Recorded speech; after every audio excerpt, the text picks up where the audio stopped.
Assalamualaikum warahmatullahi wabarakatuh. Selamat siang, salam sejahtera untuk kita semua. Kembali lagi rekan-rekan semua, para pebisnis, para praktisi human resource, para pemirsa semua.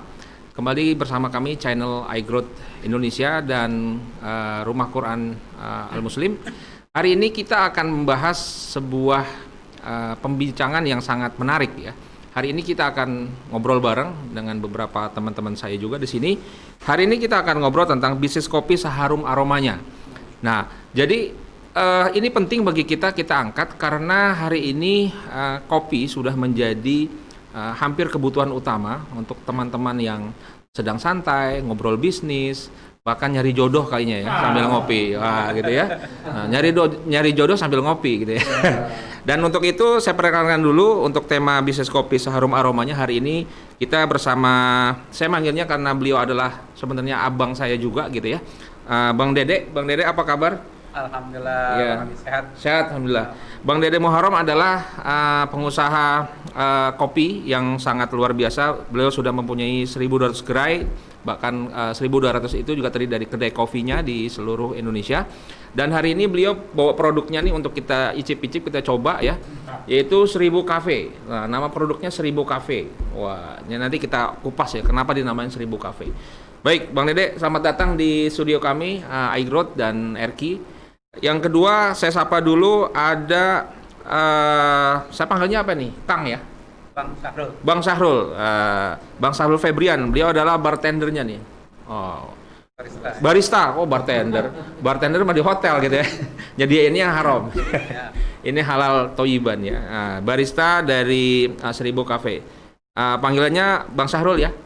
Saya panggil Bang Sahrul. Gimana kabar Bang Sahrul? Alhamdulillah baik. Oke, selamat datang di studio kami. Lalu kita sapa juga ada Pak Rahmat Triutomo. Ya, selamat siang. Gimana Bang kabar? Alhamdulillah. Beliau nanti kita akan explore pertanyaan karena beliau juga karir di perhotelan ya. Bagaimana bisnis ini bisa menjadi bisnis pariwisata juga ya, dan itu sekaligus beliau juga penikmat kopi yang sangat luar biasa nih ya. Bahkan sebelum tidur kalau nggak ngopi nggak bisa tidur. Nah, kebalikannya. Kebalikannya. Baik, Bang Rahmat, terima kasih telah hadir. Dan yang terakhir Ustadz Firman Syah, MA, LC. Nanti kita akan tanya juga, betul nggak ya para ulama dulu katanya nulis kitab ya. Kalau belum nikmati kopi ini nggak lancar gitu ya. Karena ini temannya untuk memberikan sebuah hal yang positif. Selamat siang dan assalamualaikum Ustadz. Assalamualaikum. Baik, para pemirsa yang sedang menyaksikan channel iGrowth Indonesia dan Rumah Quran Al-Muslim, kita bahas ke awal dulu karena kita undang tamu ini Bang Dede. Bang Dede, saya mau tanya dulu, gimana sih ide awal ketika mulai mikirin ini kapan nih membangun bisnis kopi ini?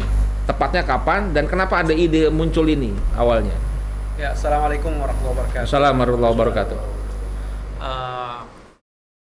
Sebetulnya saya dulu ya sebelum saya jatuh cinta kepada kopi yang original, saya termasuk yang tidak suka kopi. Kemudian saya berkenalan dengan para ahli kopi dan para eksportir kopi, khususnya di SCAI yang saya ikut dalam lembaga atau organisasi ini ya, untuk organisasi specialty ya, di Indonesia, kopi yang berkualitas tinggi. Ternyata selama ini yang memang saya tanda petik dianggap anti atau tidak suka kopi, bukan hanya saya, mungkin banyak kalangan yang lain. Karena yang saya minum mungkin kopinya salah. Oh. Ya.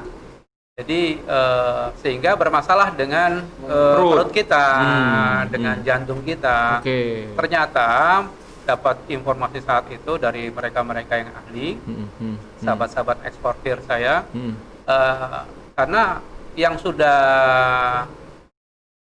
beredar di pasaran itu memang bukan murni kopi semua gitu. Jadi ada tambahan-tambahan bahan kimia, campuran bahan-bahan kimia, sehingga apalagi yang kita ada problem di mah kita, di perut atau di lambung kita, itu akan menjadi masalah dalam perut kita. Dan demikian juga saat itu saya dahulu dag-dig-dug ya, jantung kita gitu.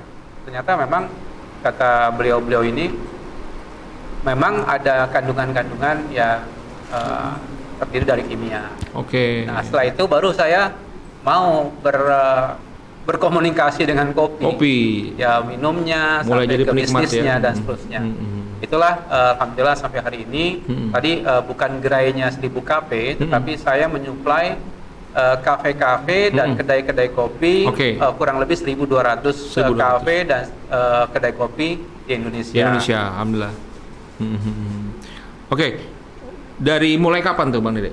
Kurang lebih ini 3 tahun. 3 tahun berjalan. Alhamdulillah ya, 3 tahun ini kita jadi ikut dengan grup SCAI dan lain-lain untuk kita pameran di berbagai negara untuk ekspor ya, kopi dari berbagai daerah di Indonesia. Ya.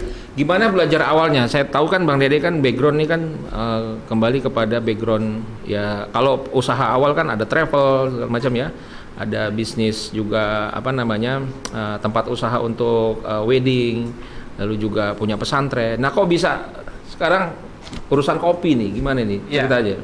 Sebetulnya kan semua usaha yang penting ada kemauan. Semua ada kemauan dan ketekunan, jangan mudah menyerah, dan kita pengen tahu. Itu semua basicnya itu aja. Belajar dengan siapa awal? Ya, saya tadi dengan para tokoh atau di SCAI itu. SCAI. Ya, di SCAI, sehingga saya belajar, kemudian saya banyak konsultasi dengan ketua SCAI. Terus nggak bosan saya menimba ilmu, sehingga kita paham bagaimana kopi yang betul-betul specialty, kemudian bagaimana kopi yang berdefeknya banyak, kopi yang cacatnya banyak gitu ya, dan lain-lain. Ini yang alhamdulillah pelan-pelan saya bisa mendapatkan informasi dan ilmu, sehingga kita bisa memilih kopi. Bahkan bukan hanya itu, saya juga harus mendatangi sumber-sumber kopi. Sumber-sumber kopi maksudnya adalah ke gunung-gunungnya, dari asalnya ya. Misalnya ini saya bawa sampel ya. Ini ada Gayo. Saya datangi ke Gayo, ke Gunung Gayo, di Bener Meriah, di Takengon ya. Saya alhamdulillah datangi ke kebun, kemudian ke supplier saya datangi. Demikian juga ada yang saya datangi juga ke Lintong. Lintong kurang lebih yang saya alami dengan mobil itu 2 jam lah dari Danau Toba. Jadi ke Dolok Sanggul. Saya alhamdulillah ketemu dengan petani dan supplier yang kira-kira, maksud saya kalau saya ekspor atau saya supply untuk di daerah di Indonesia saja, ketika kita butuh mereka dalam kondisi yang siap. Jangan sampai kita butuh mereka tidak siap. Ini yang juga di samping juga ya, namanya sekarang kan kondisi bisnis harus hati-hati. Betul. Kemudian juga harus memastikan kualitasnya, prosesnya kita harus tahu. Karena perlakuan menjadi seperti yang di hadapan kita ini, di hadapan saya, kopi menjadi berkualitas tinggi atau yang disebut dengan specialty, itu perlakuannya pasti beda dengan yang disebut dengan kopi asalan. Ya, kalau misalnya specialty ini dari mulai mencari bibitnya yang bagus, kemudian di ketinggian yang bagus, dan tentu sampai juga pada pupuknya juga organik, misalnya. Nah, ini yang menambah kualitasnya yang tinggi dari sisi penanaman. Kemudian ketika pohon-pohon ini atau pohon kopi ini diperlakukan baik, sehingga kan menghasilkan buah-buah yang bagus. Nah, kemudian ketika panen pun demikian. Ketika panen dipetik hanya yang merah, tidak yang kuning, apalagi yang hijau. Nah, inilah sehingga nanti akan menghasilkan menjadi kualitas yang tinggi. Kemudian dari situ bagaimana cara penjemuran dan prosesnya itu juga punya pengaruh terhadap kualitas kopi. Nah, kalau yang asalan itu kan namanya juga masyarakat kita belum mendapatkan support atau dukungan yang besar dari berbagai pihak, sehingga tentu kalau mau bikin greenhouse atau buat dry house untuk penjemuran kan biaya cukup lumayan besar. Buat masyarakat kita untuk biaya metik saja atau kebutuhan mereka saja sulit. Maka banyak di antara sahabat-sahabat kita petani di daerah-daerah itu yang menjemurnya di tanah terbuka. Jadi bahasa kita orang Betawi bilang digeletakin aja. Geletakin, diamparin. Diler aja, diamparin aja udah. Jadi tentu ya di tanah tidak ada alasnya gitu kan. Ada yang sebagian dialas dengan terpal gitu kan, dan sebagian seperti itu. Ada juga yang banyak juga yang tidak, karena tadi terpal saja kan juga harus pakai uang beli gitu ya. Misalnya dia harus menjemur dengan penjemuran 1000 meter, kan berarti jumlah terpalnya lumayan. Saya juga menjelang Ramadan kalau tidak salah atau pas Lebaran, saya kunjungi di satu daerah ya, daerah Pangandaran. Gunung Pangandaran itu juga memiliki kopi yang sangat bagus. Hanya ini perlu perhatian juga pemerintah ya. Ketika mereka menjemur memang betul-betul di tanah.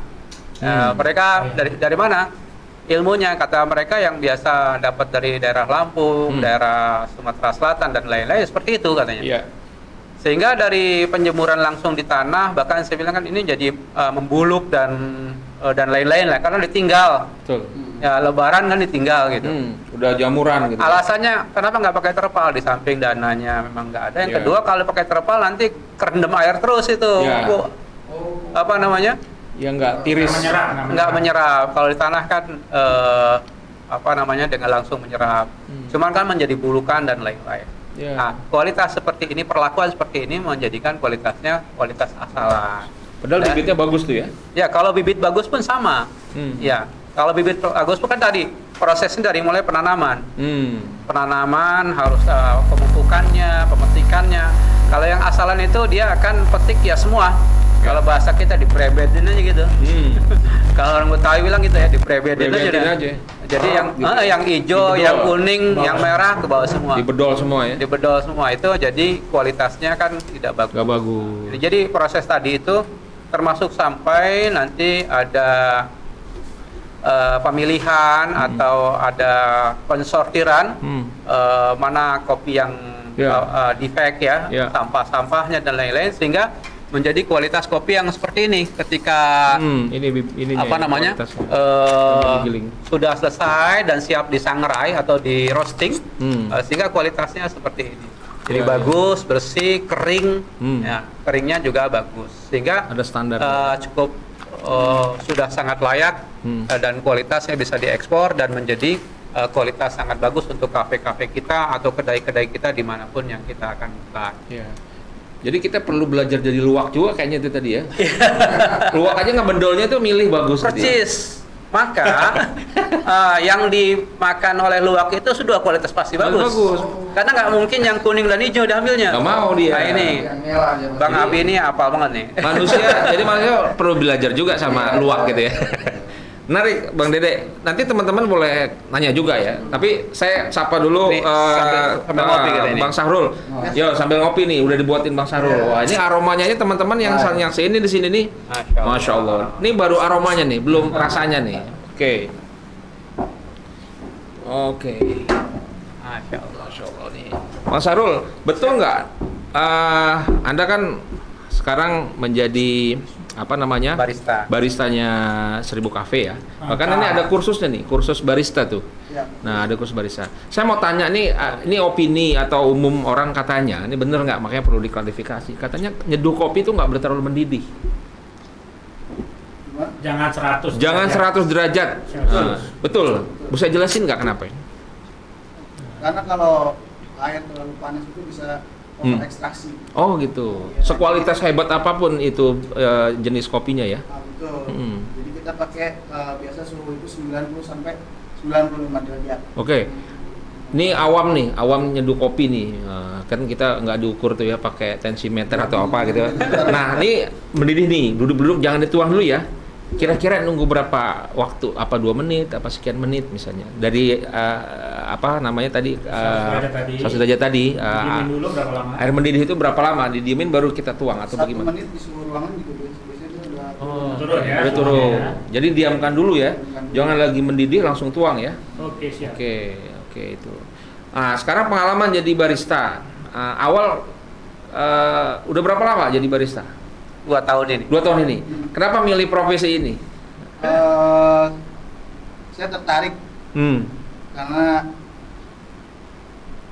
apa ya, lebih ke dunia baru bagi Dunia saya. baru. Nah, Oke. Jadi saya selama 2 tahun ini mengikuti dunia barista ini, sampai akhirnya ketemu Pak Haji. Ya. Oke. Nah, barista ini kan sekarang kan profesi yang lagi bahkan ada sertifikasi BNSP-nya tuh. Kang Dede. Iya. Karena dianggap ini peluang ini ya, peluang bagus ya untuk menjadi karir ya. Makanya Badan Nasional Sertifikasi Profesi itu di bawah Depdiknas itu menerbitkan sertifikasi barista. Sebenarnya kan kalau kembali kepada kompetensi bikin ya, kan nggak bisa sebenarnya. Tetapi ya itulah bagian dari sertifikasi kan sekedar kualifikasi kertas. Tapi kan kembali kepada pengalaman tadi gitu. Sampai sejauh mana ada yang bilang, wah nih ajib banget nih kopi nih gitu.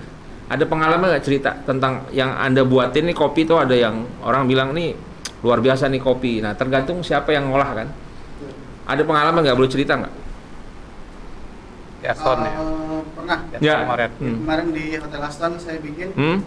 Jadi dia di rumah sering bikin. Oke. Tapi metode dia pakai V60, cuman metode dia salah. Jadi pas dia saya ajarin bikin itu dia yang meracik sendiri. Oke. Jadi saya hanya mendampingi. Oke. Dia meracik dan pas dia coba, kok beda sekali dengan yang saya bikin di rumah. Jadi itu nilai kepuasannya di situ tuh ya? Iya, betul di situ Nilai saya kepuasannya. Bangga gitu. Bangga. Nah, itu nilai kepuasan. Iya kan? Jadi coba kita minum deh nih, ini buatan racikannya Bang Sarul. Tadi pakai metode balance. Balance. Jadi nggak terlalu pahit. Seger nih. Alhamdulillah. Masya Allah, enak. Jadi teman-teman, kita lagi ngobrolin sekali lagi tentang bagaimana membangun bisnis kopi seharum aromanya. Sekali lagi yang baru menyaksikan channel kami ya, Egrut Indonesia dan channel RQ Al Muslim, dan hari ini kita mau nularin bisnis agar kita sukses juga, dan profesi sekali ya, profesi yang lagi lumayan naik daun gitu ya, daun kopi gitu.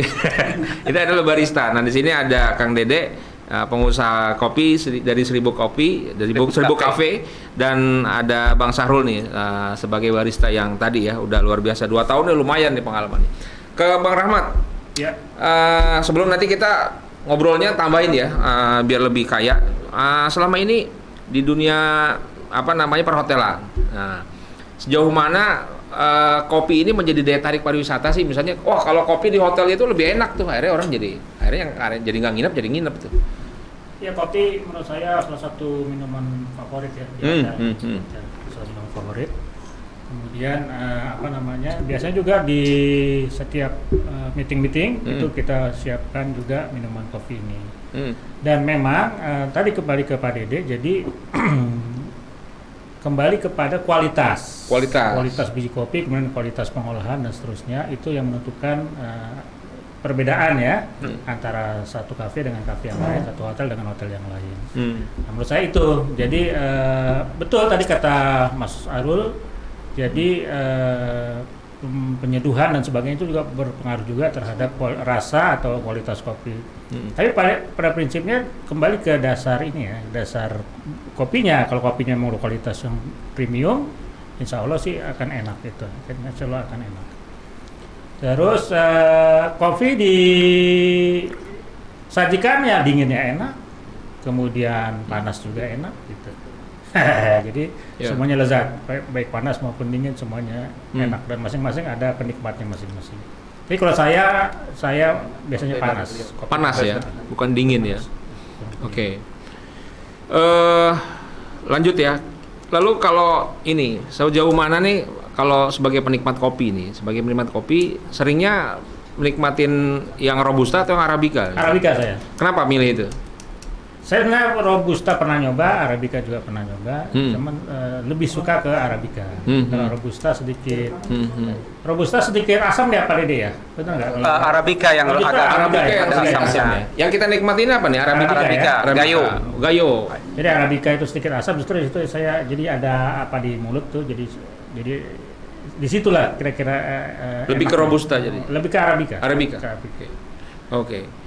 Pak Ustadz Firman, kalau saya pernah baca katanya para ulama juga dulu ngopi nih, bahkan ada syairnya juga banyak tentang kopi.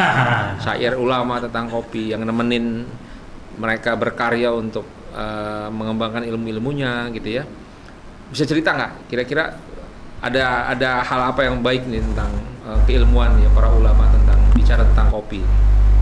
Jadi kopi ini ya sebelum saya masuk pada sesi itu ya, memang kopi ini kan luar biasa. Saya pernah baca minuman terbanyak yang diminum oleh umat manusia setelah air putih adalah kopi. Jadi ini luar biasa. Bukan susu ya? Bukan susu. Kopi. Minuman terbanyak yang diminum oleh umat manusia setelah kopi setelah air putih itu kopi. Walaupun saya tidak tahu nih kita kopi masih juga sebutin kalau ada hadisnya nggak mau. Kang Dede juga minum kopi saya nggak pernah dengar gitu. Ya wallahu alam ya, karena kan memang Rasulullah di Jazirah Arab kemudian dengan daerah yang tandus seperti itu mungkin wallahu alam belum masuk kopi ini ke dalam masalah atau wallahu alam. Tapi kalau yang minum kesukaan Rasulullah memang susu. Ya susu kambing, kemudian susu unta. Tapi kalau para ulama benar para ulama itu banyak sekali yang minum kopi ya, karena kemudian kan perluasan daerah kekuasaan Islam kan kemudian masuk ke daerah Asia Tengah ini kan jalur sutra ya, kalau kita tahu itu daerah Iran sampai ke Uzbekistan, daerah Turkmenia itu adalah jalur sutra, tempat perdagangan zaman dahulu. Maka ya sudah pasti kemudian akan terjadi lainnya. Nah, yang kemudian para ulama memang kemudian banyak kita akan mendengarkan cerita mereka biasa minum kopi. Salah satu riwayat itu yang pernah minum kopi itu adalah Ibnu Hajar Al-Asqalani. Jadi ada kisahnya itu kan Imam Ibnu Hajar Al-Haytami kan seorang ulama besar mazhab Syafi'i, kan beliau berguru kepada gurunya Imam Ibnu Hajar Al-Asqalani. Ya, ini Syekhul Islam gitu kan ya. Dalam sebuah bidang.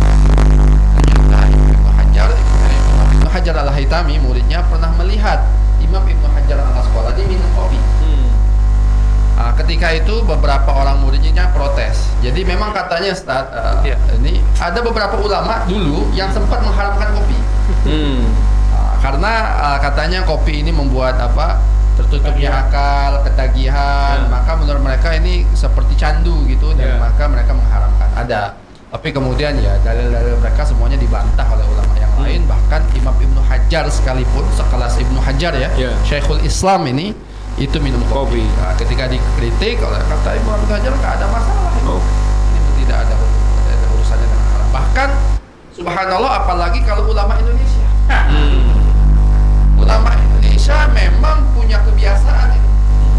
Ya, mengajar, sambil menulis. Kalau mereka zaman dahulu, ulama kita zaman dahulu bisa disebut kalau mereka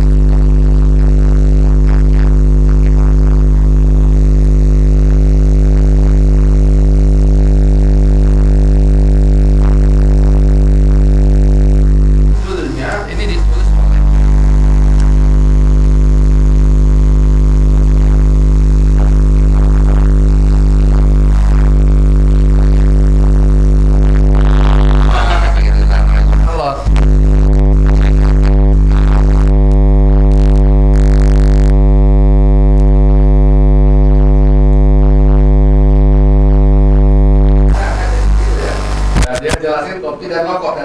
Dan bahkan kitab ini saking bagusnya, ada salah seorang ulama, saya lupa namanya itu, ulama Indonesia juga, beliau sampai meringkas kitab itu tadi menjadi sebuah syair.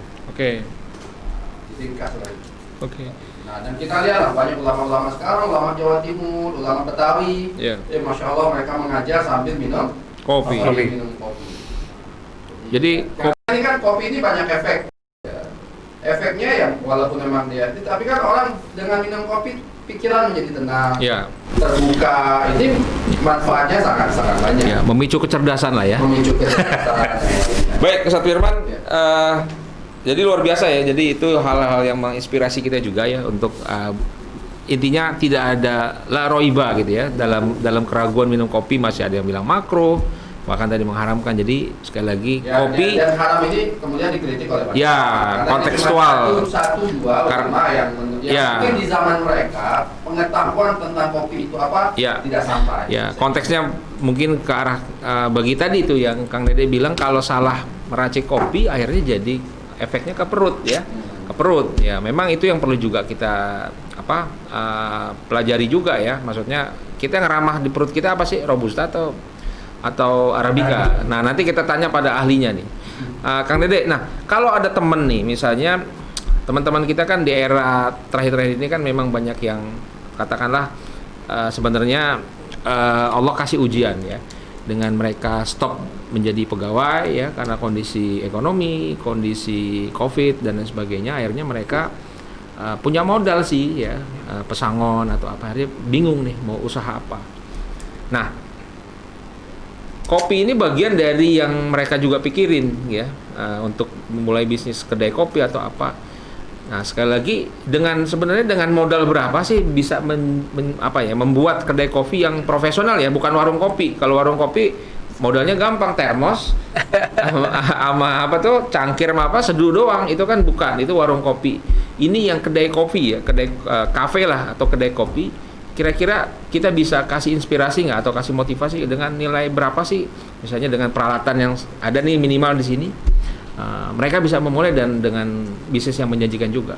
Ya, kalau sebelum ke sini saya ingin melanjutkan tadi. Boleh, silakan. Perlakuan yang Pak Rahmat bilang ya terkait dengan kualitas biji kopi menentukan, yang sebagaimana yang saya utarakan di awal, kemudian beliau ulang kembali. Namun bukan saja dari sisi kualitas biji kopi. Biji kopinya kualitas tinggi, kemudian merostingnya nggak bisa, atau mensangrainya nggak bisa, sehingga akhirnya kualitasnya justru malah menurun. Jadi kepandaian merosting juga bisa ditentukan dari kepandaian merosting atau mensangrai. Kalau bahasa dahulu kita mensangrai, masaknya, menggorengnya. Kalau sekarang kan dengan gampang ya, alat-alat atau mesin-mesin yang modern kekinian dengan alat roasting.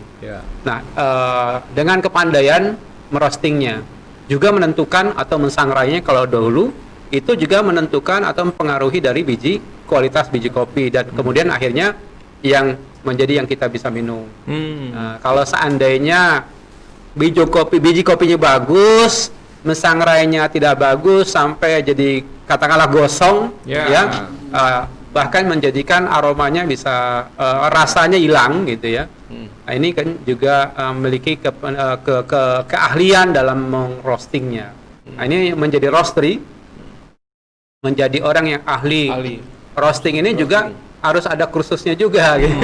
Jadi sebelum barista roasting ya. Ya, kalau misalnya kalau dia barista harus juga mengenal paling tidak sedikit lah. Walaupun tidak akan menjadi roastery atau tidak menjadi tukang sangrai, ahli sangrai, tapi dia mengenal tentang yang terang ya, ada yang medium, ada yang dark atau ada medium to dark gitu. Itu yang mereka barista ini harus tahu. Marifatul roasting jadi itu ya. Mengenal roasting ya. Ta'aruf dulu ya. Ta'aruf dulu dengan kalau ada ibu ngomong ta'aruf banget. Nah itu jadi setelah itu bukan saja kemampuan roastingnya, tadi biji penanamannya yang berkualitas, perlakuannya bagus, pemilihan biji atau bibitnya bagus, perlakuan penanamannya, perlakuan pemetikannya, perlakuan penjemurannya. Nah itulah proses inilah yang sangat juga mempengaruhi. Setelah itu di roasting, setelah jemuran jadi bagus seperti ini kan, di roasting yang sangat bagus. Nah bukan hanya cukup di situ, pada penggilingan.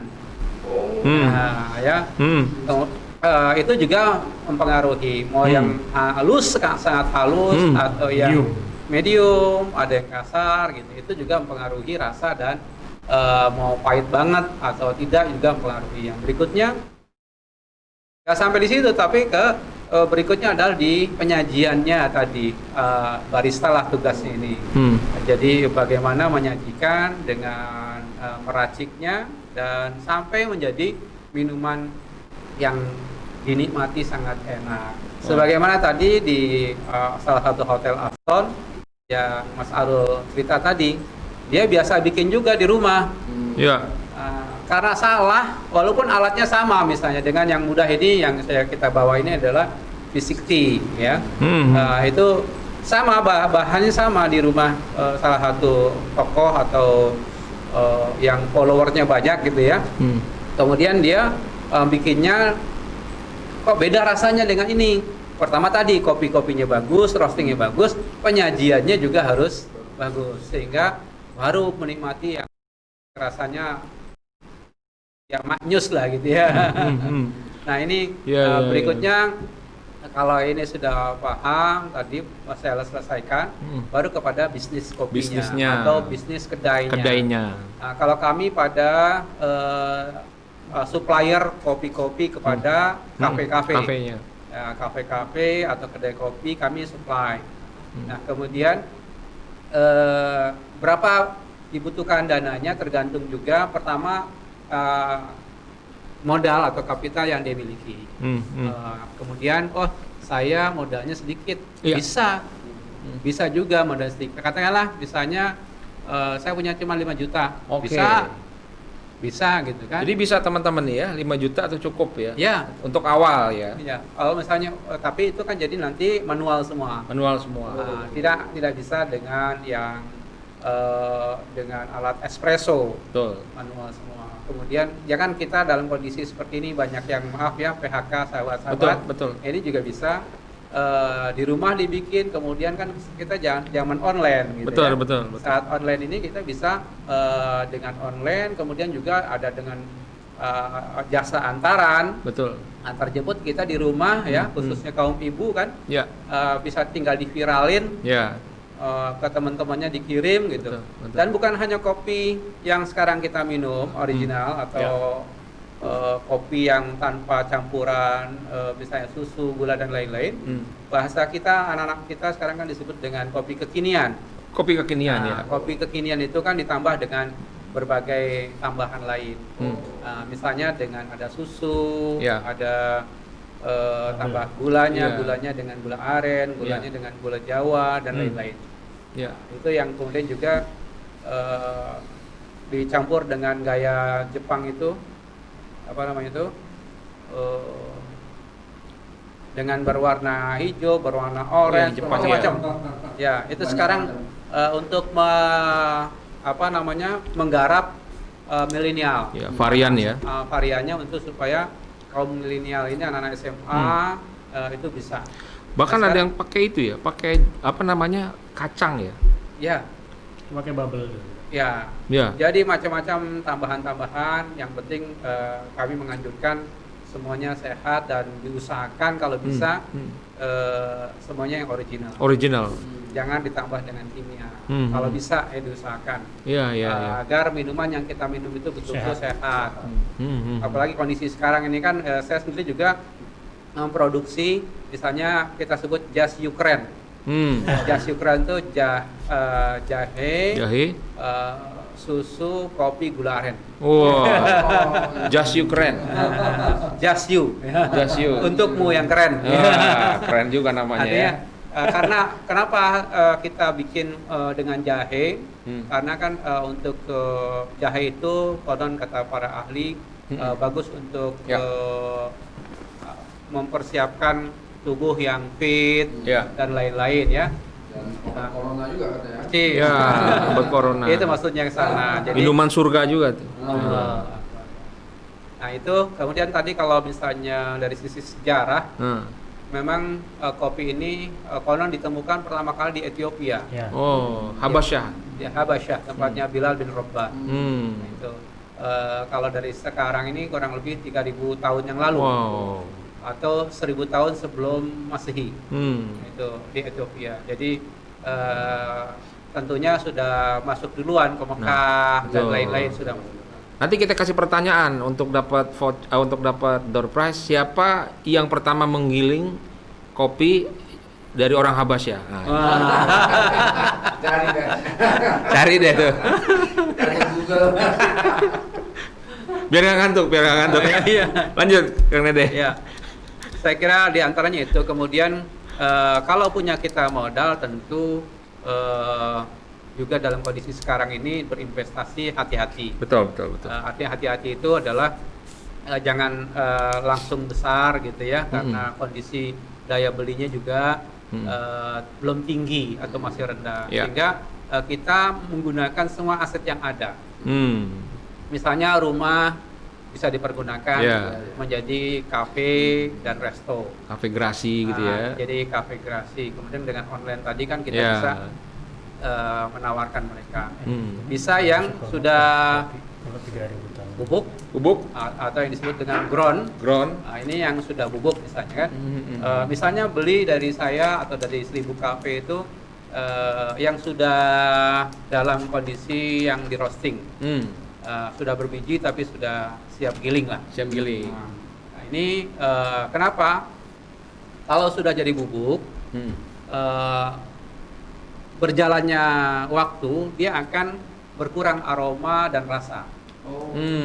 Jadi maka kafe-kafe yang bagus harus menyediakan adalah yang masih biji. Tentu kalau kafe yang lebih besar lagi dia punya alat roasting sendiri. Jadi setiap hari dia ngerosting. Jadi setiap hari bijinya fresh, baru. Betul. Jadi maka banyak kan juga kafe-kafe yang besar beli kepada kami ini, ya? masih mentah seperti ini. Jadi mereka memang beli ke kami dalam kondisi mentah, dia roasting sendiri. Kenapa? Sehingga betul-betul fresh. Dari situlah tadi yang bagaimana hotel atau resto atau kafe menjadi diburu oleh konsumen karena menyediakan yang lebih fresh. Pasti beda. Betul. Dari aromanya, dari rasanya itu berbeda. Nah, maka jarang kafe-kafe yang bagus ya itu sudah menyediakan yang sudah lembut. Jadi jarang yang sudah lembut, ini kita bawa yang lembut karena kita mau dicicipi 5 gelas masing-masing ya. Oke, menarik nih. Saya mau nanya nih. Silakan, Pak Rahmat. Jadi sepanjang yang pengalaman 1000 kopi ini, mana yang paling banyak disukai oleh konsumen jenisnya? Robusta atau itu? Baik Robusta atau Robusta jenis umum ya? Maupun dari tempatnya yang mana gitu? Ya, dalam penikmat kopi, sesungguhnya kalau yang sudah paham dari kafe-kafe dan kedai kopi, yang paling banyak adalah yang Arabica. Arabica. Yang Arabica itu lebih banyak dibanding dengan Robusta. Robusta mereka sediakan itu untuk biasanya untuk yang latte atau yang campur susu ya, susu dan lain-lain. Yang buat campuran-campuran itu campur susu dan lain-lain itu Robusta. Lebih cocok dengan Robusta. Banyak pandangan itu lebih cocok dengan Robusta. Nah maka dan menariknya Robusta sebetulnya lebih murah. Betul. Jadi kalau misalnya nilai bisnis ya, gitu ya, nilai bisnis itu anggaplah satu cangkir itu sahabat-sahabat yang ingin membuka kafe dan kedai kopi, sebetulnya modalnya kurang lebih satu cangkir dari kopinya saja itu sekitar Rp1.500. Oh, dengan jenis yang Robusta yang sudah bagus. Sudah bagus. Rp1.500. 1.500 Iya. rupiah ya? Ya. Ya, Jual udah dia minimal 20.000 ya. Kalau di sini, kalau yang di kafe apa yang punya Amerika tuh. ya jangan disebut lah itu. Ya, sebut ya. Malah lebih mahal lagi. Ya, 10.000 bisa. iya. Ya, jadi ya kita berusaha dan diusahakan sahabat-sahabat mengkonsumsi di kafe-kafe produk Indonesia murni. Ya. Kan kita cinta Indonesia. Iya. Jadi yang produk-produk kafe-kafe yang punya Indonesia murni itu Ya. akan uangnya larinya buat rakyat Betul. Indonesia juga. Kembali ke kita ya. Kita yang nanam, kita yang memetik, kita yang menjemur ya, kita yang meroster, kita yang minum. Ya, kita yang itu dulu tuh. Kita yang meracik baru kita yang minum. Duitnya ke kita juga. Berarti Pak Dede di Robusta juga ada kopi premiumnya. Ada. Ah.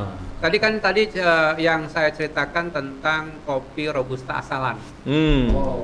Kopi Robusta asalan. Tapi kalau seandainya kopi yang disebut kalau di Arabica itu dikenal dengan specialty, Iya. jadi yang kualitas tinggi. Kalau di Robusta dikenal dengan fine Robusta. Jadi yang kualitas tinggi di Robusta disebut dengan Fine Robusta. Fine Robusta. Nah ini kan grade yang masing-masing tinggi. Kemudian yang di bawahnya premium lah ya, baik itu untuk Arabica maupun Robusta. Di bawahnya lagi ya ada asalan. Iya. Jadi memang edukasi kepada masyarakat. Pertama memang masyarakat baik petani khususnya harusnya memetik, dan itu juga banyak pihak, banyak asosiasi yang sudah melakukan edukasi. Termasuk juga tentunya pemerintah kita. Tetapi memang realita di lapangan masyarakat petani itu sudah terbiasa. Ya. Untuk itu juga yang kedua ya pengen buru-buru mendapatkan uang yang cash gitu kan. Betul. Kecuali mungkin Pemda-Pemda ya, saya dengar khususnya ketika masuk pandemi ini Pemda Provinsi Aceh itu kalau tidak salah dalam media ya saya baca itu mereka membeli Pemda itu membeli hasil dari panennya, karena saat itu kan nggak bisa diekspor juga. Semuanya lockdown. Di luar negeri lockdown, dalam negeri kafe-kafe juga tutup. Iya. Tapi petani harus terus berjalan. Iya. Gitu. Karena itulah atas komunikasi para petani, koperasi, asosiasi, kemudian juga dengan Pemda Provinsi Aceh yang saya tahu dibelilah kopi itu. Karena memang bisa disimpan lama ya. Masih kuat, asal tadi ya kalau yang penting keringnya sangat Kering, bagus. iya. Itu bisa tahunan ya. Ya, keringnya bagus ya, layak, kemudian juga penempatannya tidak di lembab dan ada alasnya. Ya. Nah, itu insya Allah bisa kuat lama. Ya. Oke. Indonesia sekarang peringkat berapa nih di produsen Indonesia kopi? Produsen kopi yang peringkat keempat. Yang pertama itu Brazil, yang kedua Vietnam, yang ketiga Kolombia, keempat adalah Indonesia. Itu kuantitas. Ya, kuantitas dan kualitas. Kualitas sama ya. Nah itu sempat melorot ya Pak Dede ya. Saya pernah dengar Indonesia peringkat kedua tuh setelah Brazil. Awalnya. Ya, karena sesungguhnya Indonesia ya gurunya Vietnam. Gurunya Vietnam. Jadi Vietnam itu mulai menanam tahun 86. Sedangkan setelah belajar dari Indonesia. Belajar dari Indonesia tahun 86. Bibitnya dari Indonesia. Justru dari sisi sejarah, literatur ya atau informasi, Indonesia itu semenjak zaman Belanda nanam di pondok kopi. Pondok kopi ya. Pondok kopi. Makanya namanya pondok kopi. Iya. Jadi kan tentu dulu kan sawah dan lain-lain tanah kosong lah di Jakarta ini kan. Kopi itu jadi. Daerah itu ada desa kopi. Desa kopi. Disitulah ditanam oleh Belanda, yang dibawa oleh Belanda, ditugasi ke istilahnya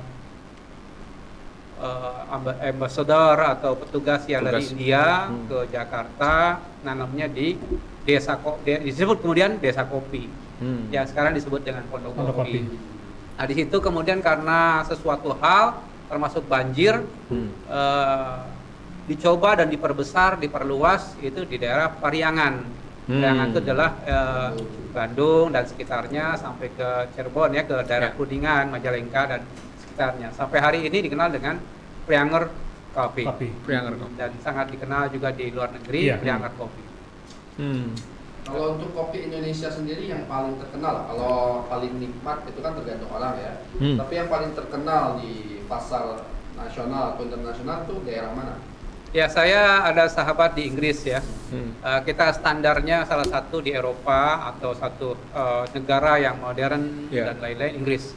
Ada sahabat saya di Inggris, dia selalu juga dia punya bisnis.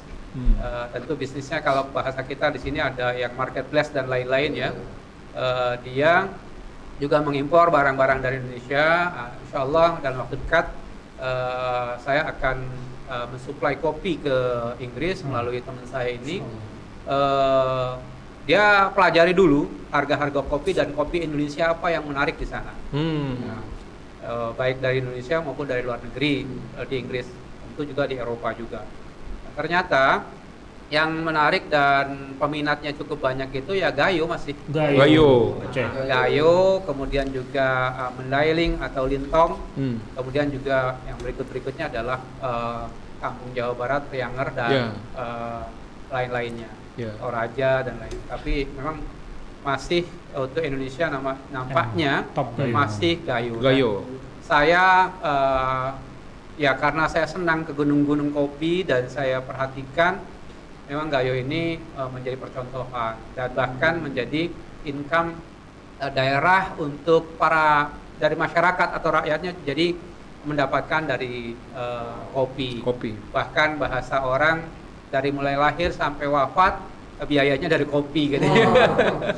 Ya, artinya itu filosofi yang luar biasa. Saya bangga dengan Aceh, dengan Gayonya, dan masyarakat lain banyak yang belajar dari Gayo karena hampir mayoritas mereka nanamnya yang berkualitas baik atau kualitas tinggi, dan cara selain penanaman juga pemetikan atau ketika panennya juga yang diambil yang mayoritas adalah yang merah atau disebut dengan cherry atau petik merah kita sebut. Jadi itu yang akhirnya kualitasnya sangat bagus. Sehingga mereka atau di Aceh dengan Gayonya itu sangat terkenal di berbagai negara. Sudah dipatenkan belum sih sebenarnya? Misalnya produknya. Ya, karena bahaya juga tuh dalam kondisi persaingan bisnis ya, kopi. Intinya kopi ya internasional. Tapi kan memang adanya di Gayo doang. Ya itulah. Jadi begitu. Tempat lain nggak nunggu. Misalnya sekarang kita ambil bibit yang terbaik di Gayo. Bagus. Tanam di tempat lain. Tanam tempat lain nggak jadi. Nanti nggak jadi sekualitas.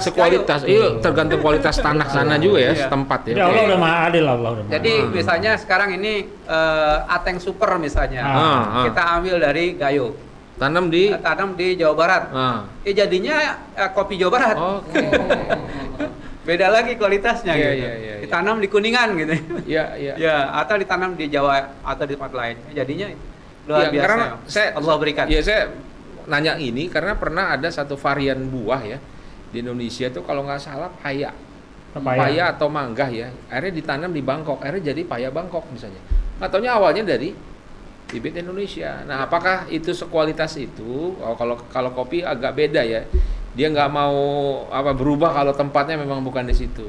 Iya, itu Masya Allah, itu luar biasa Allah berikan kepada masing-masing daerah ya. Iya. Walaupun misalnya varietasnya itu satu varietas misalnya, ditanam di daerah yang berbeda, hasilnya berbeda gitu.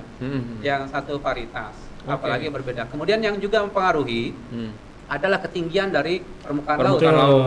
Betul. Arabica biasanya ya. Khususnya Arabica, di atas 1000 mdpl sampai 1500, 1600, itu kualitasnya bagus. Jadi semakin tinggi semakin bagus.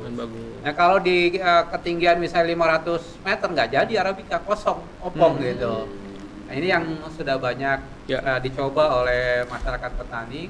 Tapi kalau Robusta nggak masalah. Dia di dataran rendah, agak ketinggian sedikit atau mendekati di 1000 mdpl atau kurang lebih sekitar itu menjadi tadi bagus, robustanya menjadi fine robusta.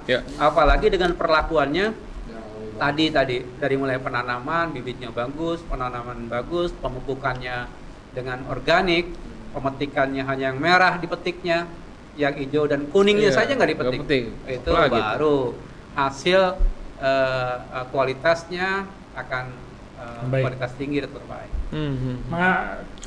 Cerita dari Pak Dede tentang kopi Gayo, kita ingat nggak? Jadi memang budaya minum kopi orang Aceh itu udah sangat jauh. Tambah lagi kopinya nih. Oh ya, siap. Ya.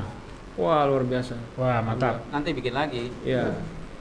Jadi ada perkataan dari suaminya Cut Nadin, Teguh Umar, beliau pernah bilang, ingat nggak kita? Jadi kalau saya mau berperang melawan penjajah, kalau saya meninggal ya saya mati syahid. Kalau saya tidak meninggal ya tinggal kita ngopi. Bisa kita ngopi lagi. Segitunya ya. Budaya minum kopi masyarakat Aceh udah dari mengakar. dulu katanya, mengakar dari dulu gitu. Luar biasa. Ya memang begitu ringannya beliau ngomong gitu ya. Tapi ternyata memang kan menjadi berlanjut sampai hari ini. Betul. Ya. Bahasa kita ngopi-ngopi lah. Ya. Nah, hari ini kan gitu. Semua bisa diselesaikan dengan ngopi. Dengan ngopi kita selesaikan. Ngopi cara apa? Ada perbedaan pandangan. Betul. Dalam banyak hal. Betul. Dalam bicara bisnis, bicara politik dan lain-lain. Kita mau sambil ngopi lah. Orang pada penawaran itu sehingga dengan cairnya kopi menjadi cairnya masalah gitu. Bahkan kalau ada tegang-tegang ngopi dong gitu. Ya kan kayak begitu. Oke. Ya Ustaz Firman ada pertanyaan, silakan. Ya apa namanya? Kalau saya melihat peluang. Peluang dari berbisnis. Jadi kan kita di Indonesia ini kebanyakan ini ya saya itu hampir rata bisnis atau apapun biasanya nih suka begini nih, surut, puncaknya ya. Dan itu cepat naik cepat turun. Ya, cepat naik dan cepat turun ya. Peaknya ada ya. Kita dulu mungkin di zaman saya masih kecil itu lagi top-topnya PS. Itu orang-orang buat PS gitu kan, rental PS gitu. Sekarang gitu kan. Iya. Ada yang itu masih mending karena hitungan tahun. Ada yang misalnya musim-musiman bener kayak kemarin Batu Akik. Kita tinggal di negara, sampai macet di negara. Setiap sore gara-gara Batu Akik. Iya. Nah, sekarang ini memang kan bisnis kopi khususnya kedai kafe ini luar biasa. Ya di mana-mana kita melihat kedai kafe ya dari pusat kota sampai ini. Walaupun mungkin kita melihat ya 3 tahun sebelumnya belum seramai sekarang kedai kopi. Kira-kira peluang kedai kopi ini ke depan gimana? Ya, terima kasih. Kalau saya lihat, pertama sumber kopi di Indonesia nggak akan habis. Saya optimistik itu. Di berbagai negara, saya alhamdulillah karena punya travel, jadi sering saya berbagai negara di Timur Tengah, di Eropa dan lain-lain. Itu saya bisa perbandingkan dengan kondisi kita. Mereka yang tidak punya kopi saja, itu kedai kopinya berjejer setiap gedung, setiap tempat itu nyambung-menyambung. Dan pagi jam 9 saya udah lihat mereka udah ada duduk di kafe gitu. Misalnya saya keluar hotel, sebelah kiri kanan hotel tuh kopi terus panjang. Misalnya dan termasuk yang terakhir ya selain setelah dari Tunisia, saya misalnya bulan Desember ada pameran di Riyadh. Desember di acara Riyadh, itu yang saya juga kaget. Selama ini saya tahu di Saudi itu orang ngopi dengan yang dikenal dengan kopi gahwa. Dengan kapulaga, ada jahe dan sebagainya yang agak kehijauan. Kehijauan, coklat muda kehijauan gitu ya. Yang dengan cangkir yang kecil. Itu yang dalam benak pemikiran dan memori kita. Kalau kita ke Saudi, umroh ya, Mekah, Madinah, kita disajikannya itu ya gahwa itu seperti itu. Pada waktu pameran kemarin di bulan Desember tahun lalu, itu saya kaget anak-anak muda seusia Bang Arul ini luar biasa. Pertama kenal betul ciuman kopi. Artinya dia tahu kualitas kopi yang mentah, yang bagaimana berkualitas dan sebagainya. Dan di Riyadh, di ibu kota Saudi, itu kafenya juga sudah sangat banyak sekali. Dan bukan gaya kopi yang Saudi tradisional dulu gitu ya. Ya kafe-kafe kayak kita di sini. Nah, ini yang peluang besar juga untuk orang Indonesia mensuplai kopi-kopi di sana. Nah, ini artinya di sana yang tidak punya sumber kopi saja begitu banyak. Apalagi kita yang punya sumber kopi dan tidak akan berhenti. Nah, trennya setiap tahun katakanlah tren penikmat kopi bertambah, tren produksi kopi juga bertambah, sehingga juga kafe bertambah. Dan ini menjadi bukan saja sebuah kebutuhan kita nongkrong di kafe, tapi menjadi trendy, jadi tren kekinian, jadi gaya hidup ya. Gaya hidup. Karena memang paling gampang, apalagi di Jakarta atau kota-kota besar, yang paling gampang ketemuan kopi. Tinggal Ustadz bikin kafenya yang syar'i, atau kafe dakwah, kafe sehat. Dulu kan dikenalnya kalau kafe kan agak miring gitu, tempat nggak bagus gitu. Sekarang ini insya Allah kafe sehat. Dan saya advice kepada termasuk juga emak-emak di rumah gitu ya, yang sekarang aktivitas banyak di rumah, itu juga menjadi peluang. Bukan saja bapak-bapak yang dirumahkan, tetapi emak-emak di rumah juga bisa. Hari ini bukan hanya ketika ada pandemi, tetapi itu bisa berlanjut dengan tadi membuat kopi di rumah, kemudian dijual dengan sistem online kepada banyak kalangan. Iya. Menarik nih.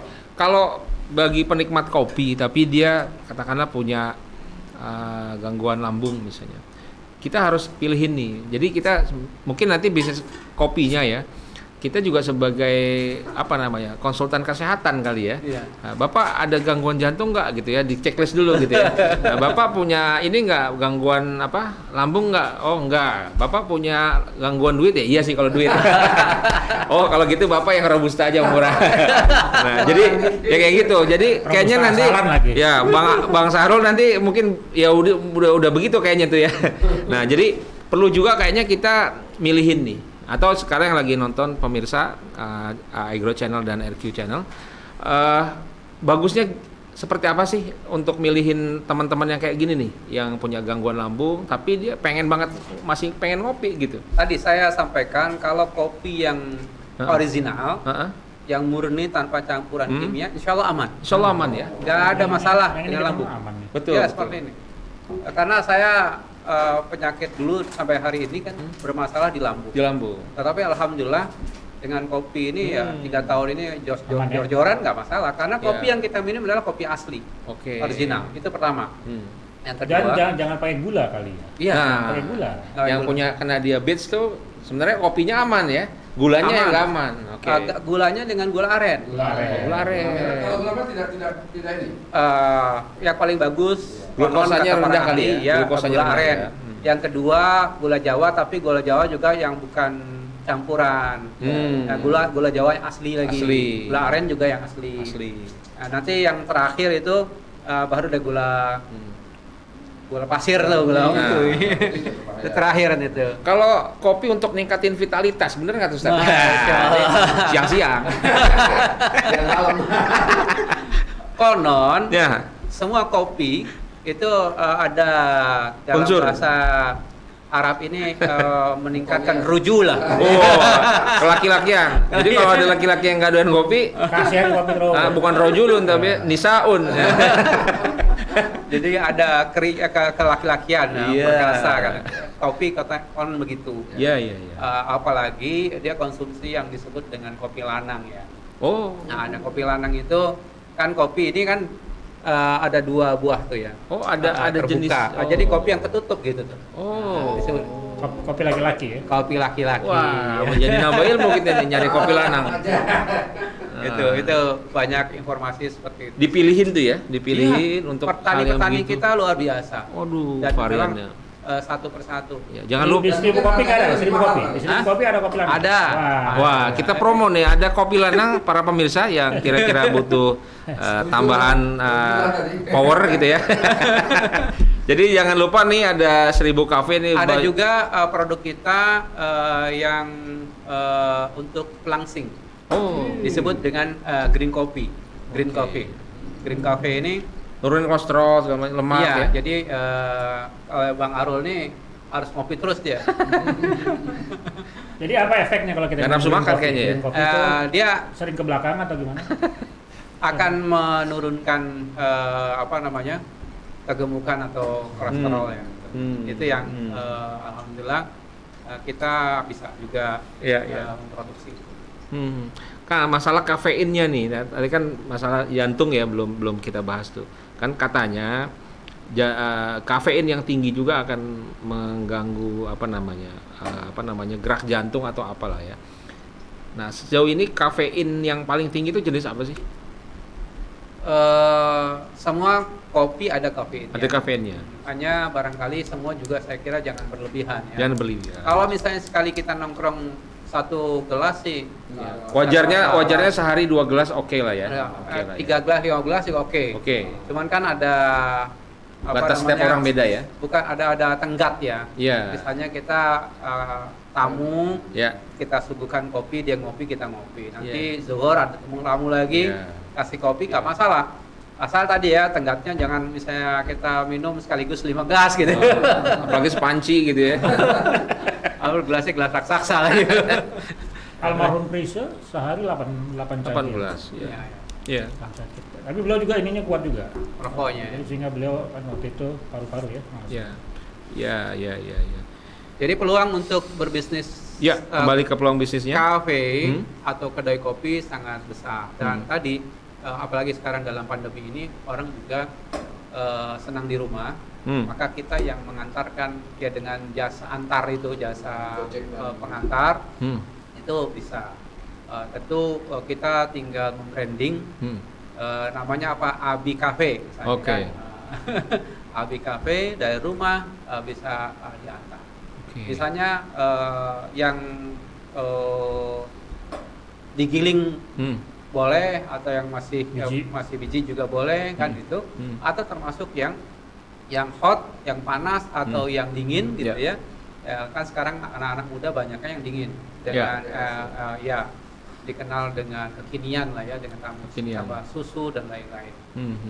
Ini yang bisa disuplai oleh emak-emak di rumah. Betul. Untuk rumah-rumah sekitarnya atau teman-teman dia.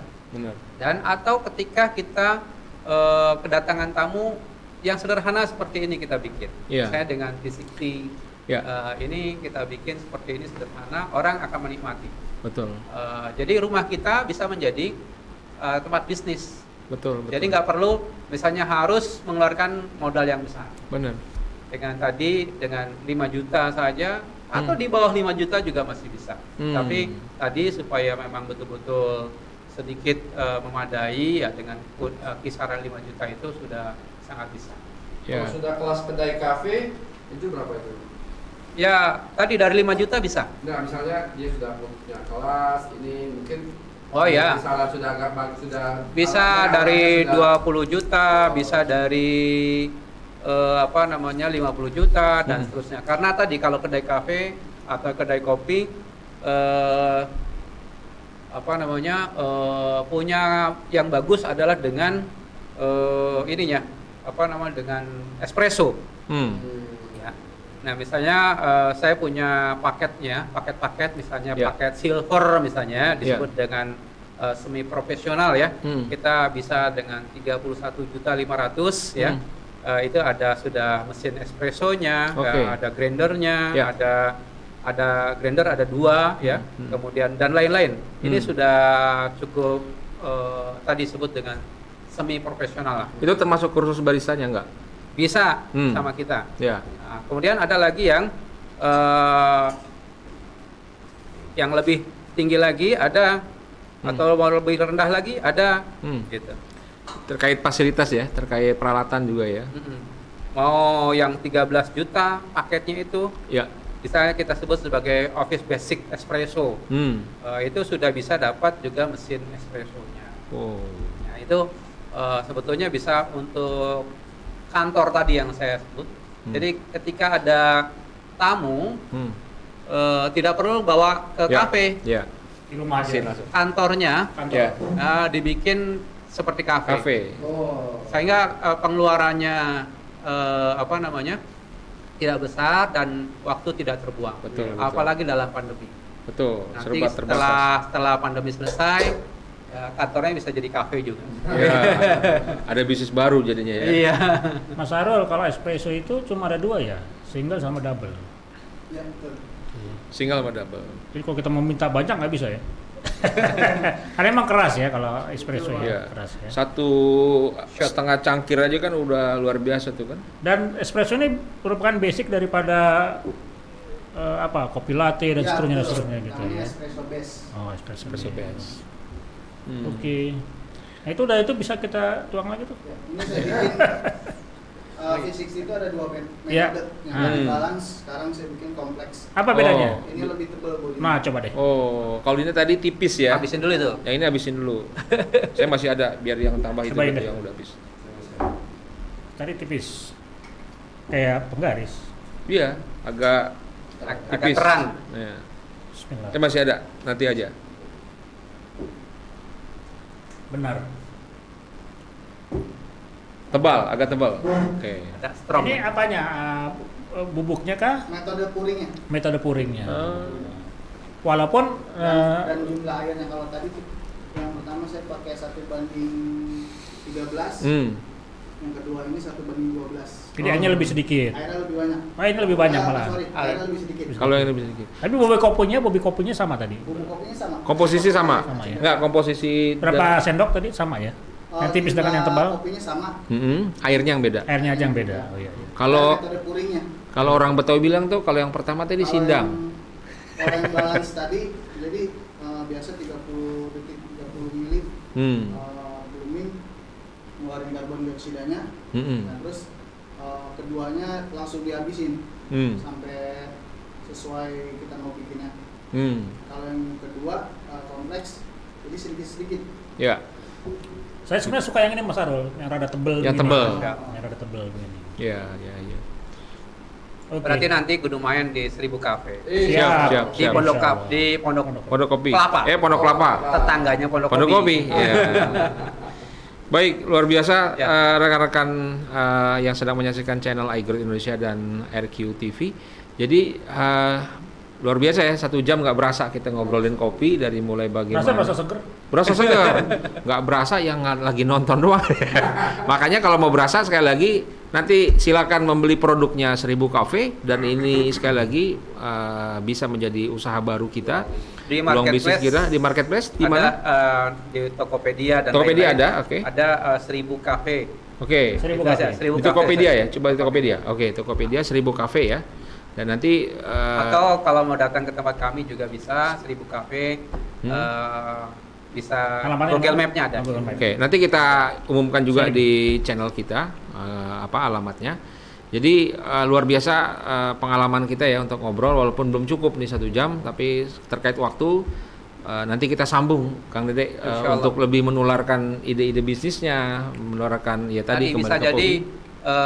bapak-bapak atau ibu-ibu atau emak gitu ya, yang mau belajar bisa datang di sini. Oke, betul. Diskusi bedah kafe.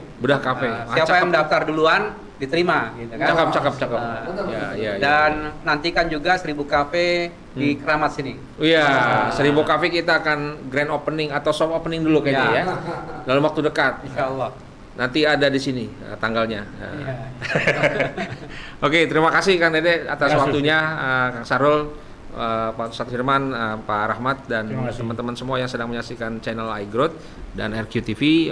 Kita terus akan menghadirkan tema-tema manfaat ya di channel kami agar kita bisa menularkan hal-hal yang positif untuk kita bisa bangkit dari hal-hal yang Allah uji kita semua dalam sebuah hal yang pandemi ini maupun hal-hal yang dalam masa kesulitan ini, dan yang pasti kita percaya di akhir sebuah kesulitan pasti Allah akan buka kemudahan karena itu janji Allah 2 kali ya.